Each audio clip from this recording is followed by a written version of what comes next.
La humillación fue pública y precisa, como un sello húmedo en una ventanilla. «Señora, usted ya no pinta nada aquí», y dijo la hermana de mi marido, con esa sonrisa de caridad que corta más que un insulto. Estábamos delante de la directora de la sucursal del banco en Zaragoza, el mismo donde yo había ingresado durante 40 años el salario de maestra y más tarde, la pensión de viudedad de mis padres. Mi cuñada, Teresa, apoyó los nudillos sobre el mostrador como quien marca territorio. «Yo soy familia de sangre», añadió, y mi cuñado Luis, abogado de pasillo, remató, y además apoderado. «¿Verdad, Carmen? Firma aquí y te dejamos sacar algo para tus gastos». Yo respiré hondo, con la mascarilla mal plegada que aún llevaba en el bolso por costumbre, y miré la carpeta transparente que él me extendía. El supuesto poder para facilitarte la vida me dejaba a mí reducida a un adorno legal. Vi una fecha mal puesta, un NIF repetido, una prisa que no pareció casual. La directora evitó mis ojos. «Entiendan, sin el certificado de últimas voluntades y la declaración de herederos no puedo». Luis chasqueó la lengua. «Nos encargamos nosotros, Carmen, para eso estamos». No les contesté. Solo pedí por escrito, con el tono que usaba cuando un alumno confundía la coma con el punto, los extractos de las cuentas de mi marido de los últimos 5 años y el certificado de saldos a fecha de defunción. Lo hice despacio, en voz calma. Sentí a Teresa bufar y a Luis sonreír con condescendencia. La directora, a regañadientes, me dio un impreso. «Tendrá que acreditar su condición de heredera», dijo, y yo asentí. No añadí que ya había pedido cita con una abogada que no estaba en la agenda familiar. Aquel día regresé caminando por el Paseo de la Independencia con el cuerpo encogido y la cabeza muy clara. Me llamo Carmen Job, tengo 67 años, soy viuda desde enero. Y siempre pensé que mi valor estaba en no molestar. Ese era mi miedo secreto, convertirme en una carga. Ese miedo me había hecho tragar suspiros en comidas familiares y quedarme al margen en decisiones que llevaban mi firma. Aquella tarde, sin embargo, en el buzón de casa alguien había metido un recibo arrugado que no era mío. Lo dejé en la mesa, preparé un té de manzanilla y lo miré largo rato. Era un resguardo de ingreso en efectivo en la cuenta de Manuel, mi marido, 2 meses antes de morir. Lo firmaba Teo, con una rúbrica que me resultaba irritantemente familiar. Al día siguiente, la portera del edificio, Mari Luz, me hizo un gesto con disimulo cuando fui a por el pan. «Señora Carmen, luego pásese por la caseta», susurró. Tenía algo que enseñarme. Fue la primera aliada que no supe que tenía. Y ahí se abrió la grieta. Las humillaciones llegaron como los recibos, sin prisa pero puntuales. El chat de la familia, donde mi nombre pasaba como una fruta pasada en la frutera, hervía con versiones de mi capricho por pedir papeles. Mi sobrina Noa envió un audio lleno de azúcar: «Tita, te lo decimos por tu bien. El papeleo es muy estresante a tu edad, déjale eso a papá». Me mordí la respuesta. En la cola del ambulatorio, una vecina comentó en voz suficiente: «La pobre Carmen, que descanse tranquila con lo que le den, bastante ha sufrido. No hace falta pelear por dinero». Esa frase siempre viene de quien no peligra. Volví al banco con la solicitud de extractos y la fotocopia del libro de familia, el certificado de defunción y la cita en notaría. La directora me puso otra piedra. «Necesito la aceptación de herencia o, al menos, que inicien la declaración a través de notario». «Se ha iniciado», dije, y levanté el papel con el sello de la notaría de la calle 5 de marzo. En la regla del mundo que yo empezaba a estudiar de golpe, aprendí que en España la viuda tiene una cuota usufructuaria que nadie puede pisar, que existen 3/3, legítima, mejora y libre disposición, y que, con testamento o sin él, yo no era una invitada de piedra. Llevé un cuaderno pequeño donde apuntaba palabras: certificado de posiciones, IBAN oculto, poder revocable, contrato de depósito de llaves. Fue Mariluz quien me llamó aquella tarde para enseñarme el primer hilo. En su cabina guardaba un cuaderno con incidencias del portal. «Desde que don Manuel enfermó, venía mucho la señora Teresa por nuestro buzón», dijo, pasando páginas con dedos manchados de lejía. Le temblaba la voz, pero no por miedo, sino por indignación vieja. «Aquí tengo las fotos del telefonillo cuando falló, salieron las llamadas. Mire. En la pantalla, fechadas, se veían entradas de Teresa a mi casa con una llave que no era nuestra. Yo recordé un día de hospital en el que faltaron 2 cartas de bancos que jamás llegaron. Y hay más, añadió Mariluz, abriendo una carpeta en su móvil. Los vídeos de la cámara del portal mostraban a Luis depositando sobres en el buzón de mis cuñados a altas horas. Sé que no me incumbe, pero una ya ha visto de todo. Me arropé con esa prueba silenciosa y fui a ver a la abogada, Inés Escartín, una mujer de 40 y pocos con manos de pianista y mirada de notaria joven que ha enterrado ya demasiados. No pasa nada. Le conté mi miedo a ser una carga, a quedarme sin casa. Me escuchó sin prisa. Su miedo es sensato, dijo, y dibujó en un papel el esquema de mi situación. Si no hay testamento, usted tiene el usufructo del tercio de mejora, y la legítima de los descendientes no borra ese derecho.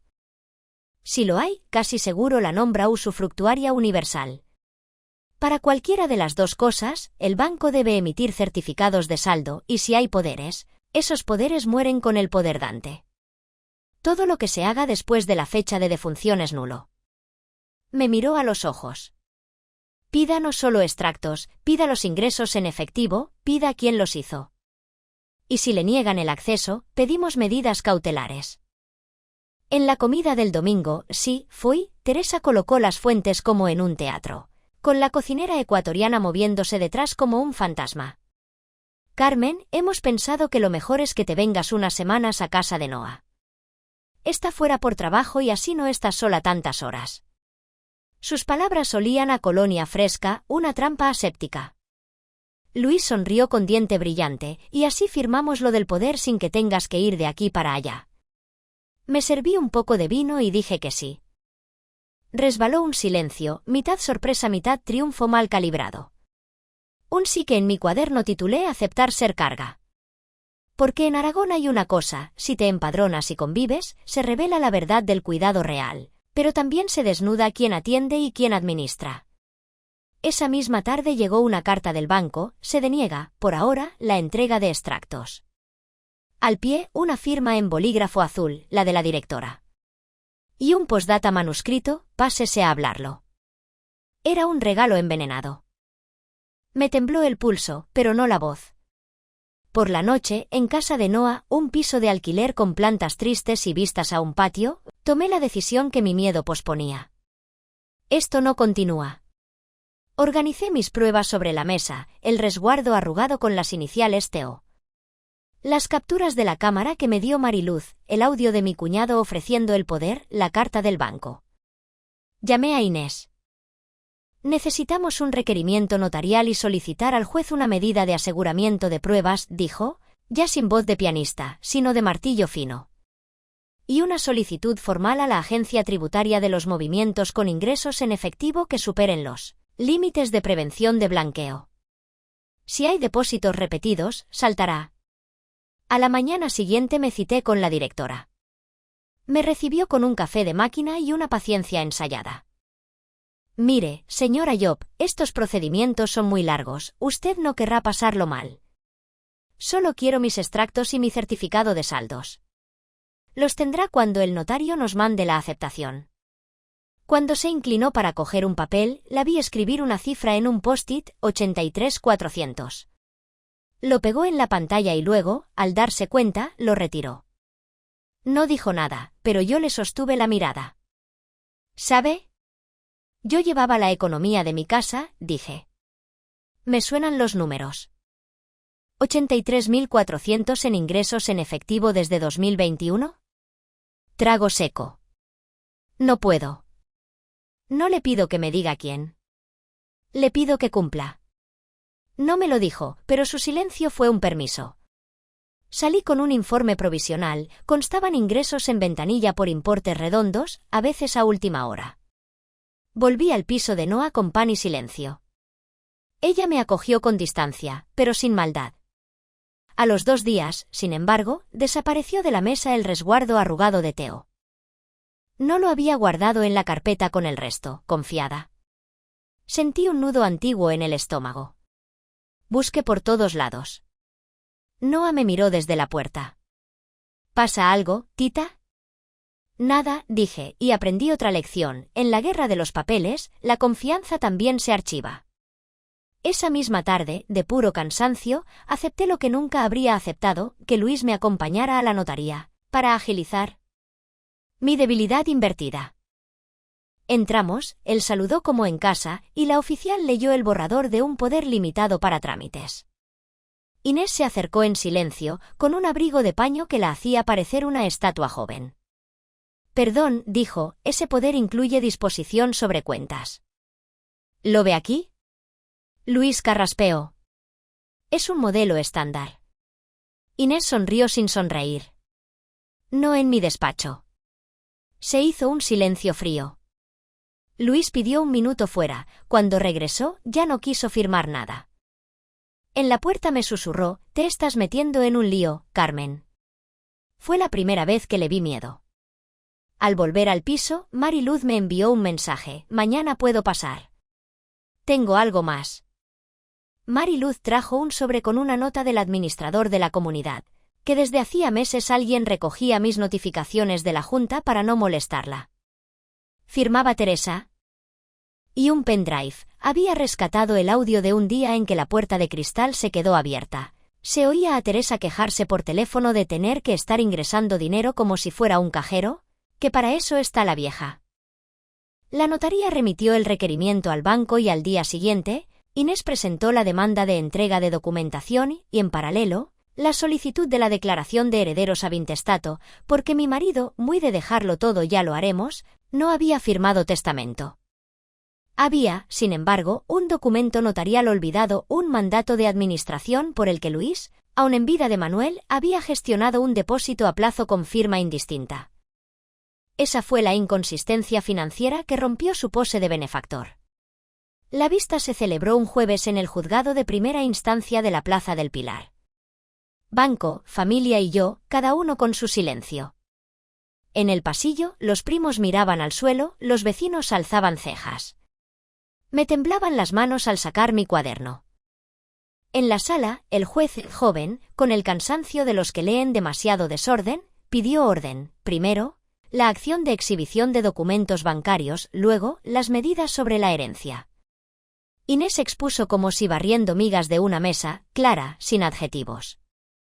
Entregó el requerimiento, las negativas del banco, el informe con cifras de ingresos en efectivo y la copia de los vídeos del portal, junto con una aclaración. Los poderes extinguidos por la muerte del poderdante no habilitan movimientos posteriores. Luis intentó reconducirlo a un malentendido familiar. La directora del banco explicó que se quiso proteger la confidencialidad del difunto. El juez alzó la ceja. La confidencialidad no ampara ocultaciones frente a herederos. Menos cuando hay sumas relevantes. Teresa pidió hablar como hermana de sangre. El juez la cortó. Entonces llegó la pieza que nadie esperaba. La propia funcionaria del juzgado trajo un escrito a mi nombre, solicitando aplazar la vista por motivos de salud. El juez me miró. ¿Reconoce esta firma? Apreté los labios. No. Inés pidió cotejo. El perito calígrafo, con esa voz de institutriz de antes, dijo lo obvio, era una imitación. El escrito lo había presentado el día anterior una tal T. Ortega. Teresa se puso roja, luego blanca. La sala hizo un murmullo que el juez acalló de un golpe de maza. Pedido por Inés, se reprodujo el audio salvado por Mariluz. Mi sobrina Noa, en segunda fila, bajó la cabeza. La directora del banco trató de explicar su post-it. El juez le preguntó si en su sucursal se permiten apuntes de cantidades de uso interno sobre pantallas de clientes. Tragó saliva. Luces encendidas. Inés proyectó en una pantalla el patrón de ingresos en efectivo, siempre de 1. 201. 500 o 2. 000 euros, una o dos veces al mes, hechos por TIO y ILA. Teresa y Luis, sin disimulo. Luego, un movimiento clave, 15 días antes de la muerte de Manuel. Cancelación de un depósito a plazo a nombre de él con firma indistinta y traspaso a una cuenta nueva abierta. Por Luis como mandatario un mes antes, cuando Manuel ya deliraba de fiebre. La fecha coincidía con mi hospital de campaña en el sofá. ¿Quién autorizó esto?, preguntó el juez. Luis habló de gestiones de buena fe. Inés, con precisión quirúrgica, citó la norma, muerte del mandante, caducidad del mandato, y en cualquier caso, el mandato se limita a administrar, no a disponer. Me costó no mirar a Teresa cuando Inés mostró también las imágenes del portal y el registro de recogida de mis notificaciones de la comunidad. No era solo dinero, era silenciarme. La sala estaba clavada en las sillas. Al final, Inés pidió dos cosas: la entrega inmediata de todos los extractos y certificados de saldo, y el reconocimiento de mi derecho como cónyuge viuda al usufructo del tercio de mejora, con anotación preventiva, para que nadie dispusiera alegremente. Añadió, con voz de profesora, y que se oficia al SEBLAC la pauta de ingresos en efectivo por si procede. El juez se retiró un rato. Cuando volvió, habló sin rodeos: acceso inmediato a la documentación bajo apercibimiento de multa, validez del derecho usufructuario y, además, obligación del banco de bloquear cualquier cuenta que hubiera recibido fondos del difunto hasta clarificar su naturaleza. Miré a Inés, ella apretó mi mano debajo de la mesa. Al salir, un silencio pesado nos siguió. Fue entonces cuando ocurrió el tercer giro. La cajera joven de la sucursal, a quien jamás mirábamos porque siempre girábamos al despacho de la directora, se acercó a Inés en el pasillo. Se llamaba Claudia, estaba pálida. «Lo siento, señora», me dijo. «Tengo el registro de quién hizo los ingresos. A veces venían juntos. Y hay un pantallazo de una orden que me obligaron a pasar sin mi código». Temblándole la voz, aceptó ser testigo en diligencia. La falsa beneficencia de Luis se desmoronó. Su punto ciego fue creer que todos callan para siempre. La policía municipal levantó acta por la cerradura. No faltaba nada, salvo la sensación de refugio. En la cocina, el sobre, dentro, la llave que le había dejado a Teresa para emergencias cuando Manuel enfermó. Era su manera de rendirse sin admitirlo. Mari Luz subió con una linterna y un destornillador, como si arreglar cosas le quitara años. «Ya está, ya no entra nadie sin que usted quiera», dijo, plantando la llave en mi mano con gesto de acto solemne de comunidad. En las semanas siguientes, llegaron los papeles como cascada: certificados de saldo, extractos, justificantes de ingresos. El patrón era claro. Inés acompañó cada línea con un post-it. El banco, para curarse en salud, remitió también una disculpa escrita por su exceso de prudencia. El juzgado notificó que la herencia se formaría con esos fondos y que mis cuñados tendrían que justificarlos. Movimientos bajo responsabilidad. Teresa me evitó en el portal. Luis me mandó, a través de mi sobrina, una nota patética: «Se nos ha ido de las manos». Noa pidió verme a solas. La recibí en la cocina. «Tita, siento lo del recibo que desapareció». Fui yo. Pensé que así se acabaría todo. Me lo puso delante, intacto, lo había escondido y ahora, viendo que no pararía yo, lo devolvía. No la sermoneé. Le pedí que me mirara. «Me has hecho un daño torpe y otro grande», dije, «pero puedes arreglar la mitad. Cuenta la verdad cuando te pregunten». Bajó la cabeza. «La diré». Con los autos ya encaminados, tomé una decisión que me sanó la espalda. Pedí en la notaría la constitución de un pequeño usufructo temporal sobre el piso para mí sola, y alquilé la habitación libre a una estudiante de enfermería de Teruel. No necesitaba el dinero tanto como la compañía, pero el gesto tuvo un valor simbólico: no seré una carga. Me haré cargo. Comencé a ir al aula de personas adultas del barrio como voluntaria 2 tardes por semana. El primer día, un alumno escribió su nombre por primera vez sin faltas a los 58 años. Me eché a llorar por dentro, sin ruido. La sentencia firme llegó en junio.